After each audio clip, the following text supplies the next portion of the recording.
அனைவருக்கும் கணித வணக்கம். இப்போ பார்க்க போகிற கணக்கு 7ஆம் வகுப்புக்குரியது. முழுக்களின் பெருக்கல் பலனில் சில எடுத்துக்காட்டு கணக்குகளை பார்க்க போகிறோம். விதிகளை பயன்படுத்தி கணக்குகளை கண்டுபிடிக்க போகிறோம். இப்போ பாருங்க, -20 பெருக்கல் -45 இஸ் ஈக்குவல் டு என்ன அப்படின்னு சொல்லி கொடுத்துருக்காங்க. இது குறை முழுவும் பெருக்கி அப்புறம் இந்த நம்பரை பெருக்கி நம்ம ஆன்சர் போட போகிறோம். மைனஸையும் பெருக்கினால் என்ன வரும்? ப்ளஸ்ன்னு படிச்சிருக்கோம் ஏற்கனவே. இப்போ பாருங்க, -20 பெருக்கல் -45 is equal to minus into minus என்ன வரும்? ப்ளஸ். 20 45 பெருக்கணும்னா என்ன வந்துடும்? 900. அப்போ ஆன்சர் வந்து ப்ளஸ் 900. இன்னொரு கணக்கு பார்ப்போம்.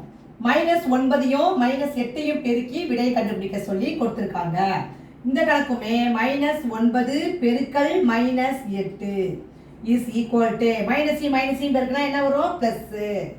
9 8ஐயும் பெருக்கினால் 72.